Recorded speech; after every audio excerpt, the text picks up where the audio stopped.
Alright, Nick, can you get a mic check? Hi, I'm Nicky. Welcome to Alpha. Life is busy. Every day we ask so many questions. What should I wear? What's the weather going to be like? What's happening today? How am I going to fit everything in? But then there are those bigger questions. Like, why am I here? Where am I heading? Is this it? Is there more to life than this? These are life's big questions, but there's rarely enough time to think them through properly. We all have different perspectives on the meaning of life and faith, and Alpha is an opportunity to explore life's big questions. This is a great place to come together and talk about them openly and honestly. I'm Gemma. I'm Toby. And this is Alpha.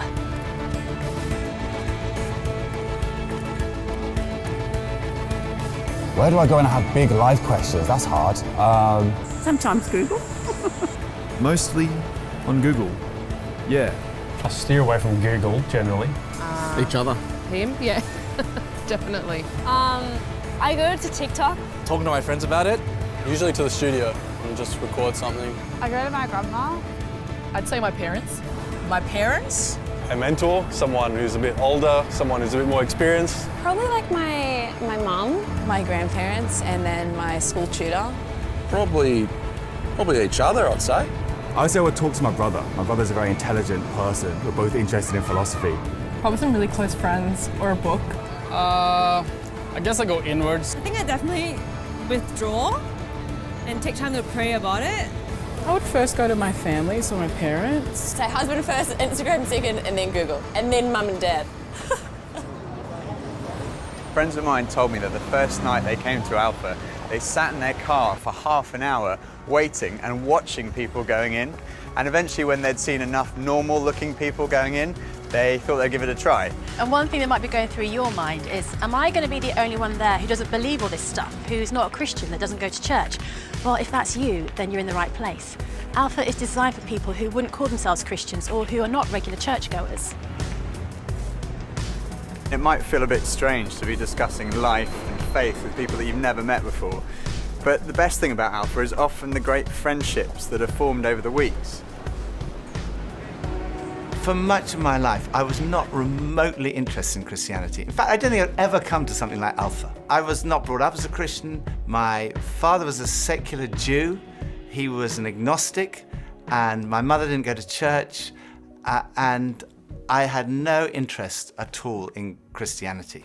First of all, I just thought it was so boring. Everything to me about church, Christianity, religion was just dull and dreary, and it kind of made me feel a little bit guilty. I didn't know why, but I just didn't want to have anything to do with it. And I also thought it was untrue. I thought I'd sort of thought it through, and I'd come up with these intellectual objections, and I called myself, very pretentiously, I called myself a logical determinist. And I quite enjoyed arguing with people who called themselves Christians. And at university, I had a bit of a reputation for being an argumentative atheist. And I also thought it was irrelevant to my life. I couldn't see how someone who'd lived 2,000 years ago, 2,000 miles away, could have any relevance to my life today. It just seemed outdated and irrelevant. But at the same time, looking back now, I would say something was missing. I say that because I don't think I was living in the moment. I was always looking forward to the next thing in life.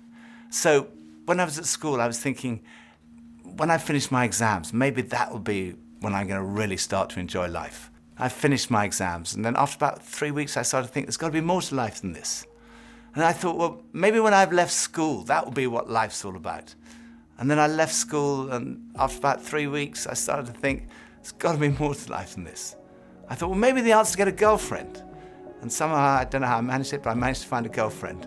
Again, after about 3 weeks, I started to think, there's got to be more to life than this. And basically, there was something missing. I was longing for more.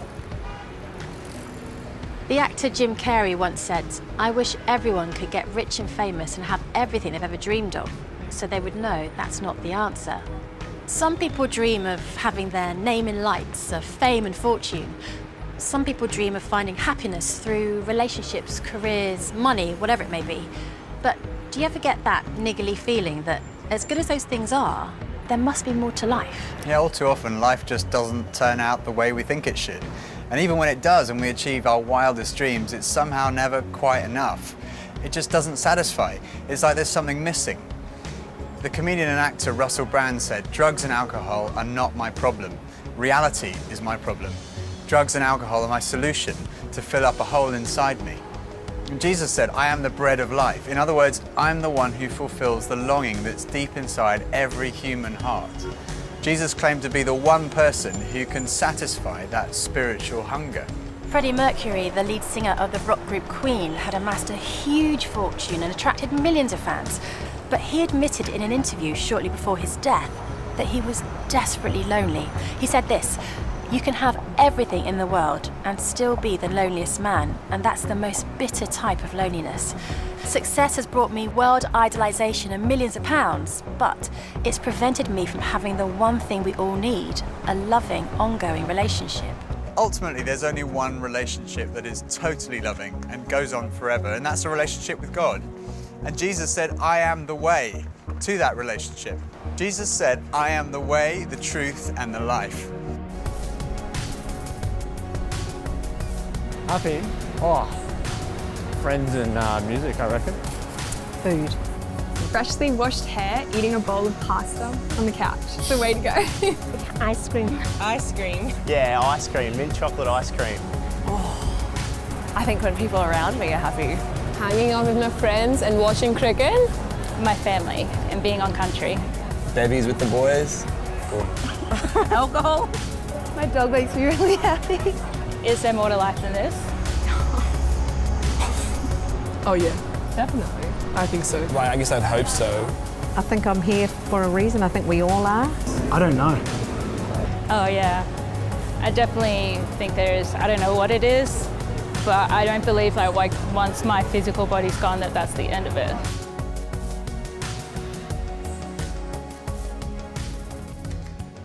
When I was about 17, I was sitting having a burger with two friends, and we were looking out the window and commenting on a few of the stores across the street, and I suddenly realized that I couldn't read any of the signs, even if I squinted. So I asked if I could borrow one of my friend's pair of glasses, and as soon as I put them on, I realized I could see everything, like colors, shapes, words. I was amazed at how everything was so clear.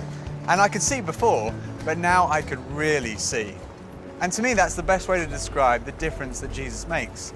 Jesus is the lens through which we see God. And he's also the lens by which we see the world in a totally different way. Jesus said, "I am the truth." Some people's response to a Christian might be, well, it's great for you, you found meaning and purpose in your life, but it's not for me. But when you think about it, that's not actually a logical position, because if Christianity is true, it's of vital importance to every one of us. And if it's not true, it's not great for us because it means we're deluded. C.S. Lewis was one of the great intellectual giants of the 20th century, probably best known as the author of the Chronicles of Narnia. He said this, "Christianity, if false, is of no importance, and if true, of infinite importance. The only thing it cannot be is moderately important." I come from a family of lawyers, so naturally I wanted to look at the original documents and sources. I never really looked at the evidence before, and I was astonished at how much evidence there is for the life, death, and resurrection of Jesus. For me, it was through reading these documents that we find in the New Testament that I came to the conclusion, it's true. One of the last cases I did as a lawyer was in the Court of Appeal in front of Lord Denning, an absolutely brilliant mind, perhaps the greatest judge of the 20th century. He said on one occasion that his Bible was his most tattered book in his library. He'd examined the evidence really carefully, and he came to the conclusion, it's true. One former professor of history at Oxford University described the resurrection as the best attested fact in history. I hadn't realized how many of the pioneers of modern science were believers. Descartes, Newton, Kepler, Galileo, Locke, Copernicus, Faraday, Kelvin, Pasteur. Francis Collins, one of the greatest scientists of our time, was director of the Human Genome Project, mapping the 3 billion letters in the human DNA, considered by many to be the most significant scientific undertaking of our time. He describes how he encountered Jesus and came to believe in the truth of Christianity. Well, in the home where I grew up, faith was not something that was talked about very much. My father was a professor of drama, my mother a playwright. When I went to college and those discussions in the dorm late at night about religion began to occur, I had no particular reason to attach value to a faith system. It had never been something I was familiar with or had internalized at all. And I assumed that any religious feelings that anyone held must be on the basis of some emotional experience, and I didn't trust those, or on the basis of some childhood indoctrination, which I felt I was fortunate to have missed. I loved the experience of learning about the human body and all of the components of that, and I particularly loved being introduced to genetics. But then I ended up in the medical school curriculum sitting at the bedside of patients with diseases. This was no longer an abstract study of molecules and organ systems. These were real people. And one afternoon, one of my patients, a wonderful elderly woman, much like a grandmother, who had very bad heart disease. She had a particularly bad episode of chest pain while I was with her.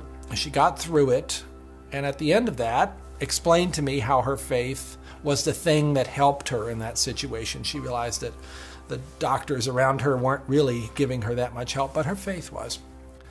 And after she finished her own very personal description of that faith, she turned to me, and I had been silent, and she looked at me quizzically, and she said, "What do you believe, doctor?"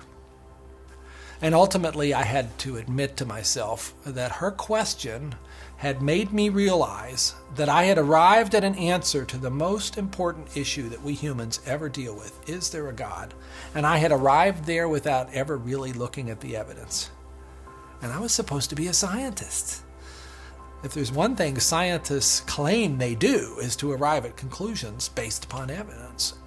And I hadn't taken the trouble to do that. I was greatly assisted by a pastor who lived down the road, who I went and asked about all this, and who gave me a copy of C.S. Lewis's wonderful book, Mere Christianity. Because here was an Oxford scholar, a prodigiously developed intellect, who had traveled the same path. Within those pages, I realized for the first time that one can come to belief on a rational basis, and that in fact, given the many pointers that one sees around oneself in terms of the universe and it having a beginning, and its fine-tuning in terms of the way in which all those constants that determine the behavior of matter and energy seem to have been set just in a certain very precise range to make life possible. And many other things, including my beloved mathematics and why they actually work anyway to describe the universe, something that makes you think the Creator must have been a mathematician. That brought me then to the person of Jesus Christ as a person who was historically extremely well documented. That was news to me. I thought Christ was as much myth as history, and I realized after reading more about it, this was a historical figure upon which we have a great deal of evidence for his existence and his teachings, and even his rising from the dead in a literal way. That day at my patient's bedside started a journey for me, a journey that I was reluctant to begin, but I felt I needed to, a journey that I thought would result in strengthening my atheism, but to my surprise, resulted in my conversion.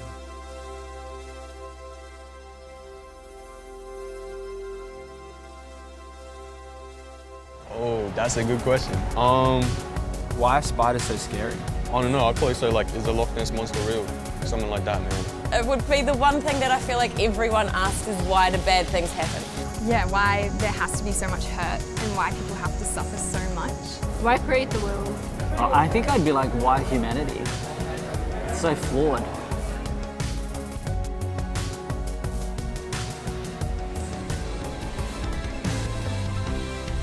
There's a difference between knowing facts about someone and really knowing them personally. Now, I've known my husband Phil for 3 years now, but suppose if before we met, I found him on a website called The Amazing Man. Now, there's no doubt I would have looked at him and thought, okay, I'm intrigued. But what if each page was dedicated to his amazing abilities, His sparkling personality, his tender heart, his extraordinary intelligence, and his cooking abilities. Well, I would think, wow, he does sound like an amazing person. But that's head knowledge. But I also have the privilege of being married to him, and I know that he's an amazing person, which is knowledge that comes from experience of a relationship, and that's heart knowledge. When Jesus said, "I am the truth," he was talking about more than just a kind of intellectual truth. The Hebrew understanding of truth was truth as experienced. And there's a big difference between a kind of intellectual knowledge and a personal knowledge, between your head and your heart. So when someone says, "I know Jesus is the truth," they're not just talking about being convinced of the evidence. They're also talking about experiencing a relationship with the risen Jesus Christ. So Jesus said, "I am the way, the truth," and lastly he said, "I am the life. I have come that you may have life and have it to the full." Jesus came to deal with the things in our lives that stop us from enjoying life to the full, the things that spoil our lives. I hate shopping. I loathe it. I think I'm allergic to shopping. But occasionally my wife Pippa persuades me to go shopping, and just after Christmas it was the sales and she persuaded me to go shopping, and we went into the shop and we bought this very nice new sweater, same colour as all my other sweaters, and we left the shop and we went to buy a present for her, and we went into this ghastly shop. It was so crowded, it was unbelievable, and even Pippa had had enough and she said, "Okay, we're leaving." So we went to leave, and as we left, the security alarm went off, and the security guys moved in very quickly and they stopped us all from leaving. And like the crowd that was trying to leave was stopped, and the crowd that was trying to come in was stopped, and we were there right in the middle. The 6 of us who were going through the security at that one time were all taken off and sectioned off from all the rest. And they wanted to see which one of the 6 of us had set off the alarm. So they sent one of them through, and that was fine. They obviously hadn't set it off. Then they sent the next one through. They obviously hadn't set it off. Then the 3rd, then the 4th. None of them set it off. So it was left with Pippa and I were standing there, and I thought, oh my goodness, I'm married to a shoplifter. It must be Pippa who's got set off the alarm. So they sent her through, and she didn't set it off. So I thought, oh my goodness, I've obviously got something. Someone must have planted something on me. I'm going to be arrested, I'm going to be sent to prison. All the crowd were watching, both sides. They were just watching this criminal who'd been caught going through. So they went through, and as I went through, the alarm went off. They took me to the side. They opened up my rucksack on my back, and there they found this sweater from the other shop with the tag still on it. I felt so guilty. That was like false guilt. I also sometimes experience true feelings of guilt because I do things that are not right, that are not good. And this is the wonderful news that God loves you and he loves me. God came in the person of his Son, Jesus Christ, to die for you and for me. And on the cross, he took all of your guilt, all of my guilt, everything you've ever done wrong, everything I've ever done wrong, said wrong, thought wrong, and he died in our place in order that we could be forgiven. And forgiveness, C.S. Lewis said, it's like a recording of our life wiped completely clean. And when we receive that forgiveness, we find life, and life in all its fullness. And that's what Jesus wants for you and for me. Life in all its fullness. Life at its very, very best. I think for so many years, I always just strived to be strong in myself. And it was as if that all I needed was me and my buddies and, we'd be like invincible. But the truth is, none of us are. And I don't want to do this thing called life. I don't want to do it on my own. And it kind of feels like my longing for this light inside is now stronger than my fear of what others might think.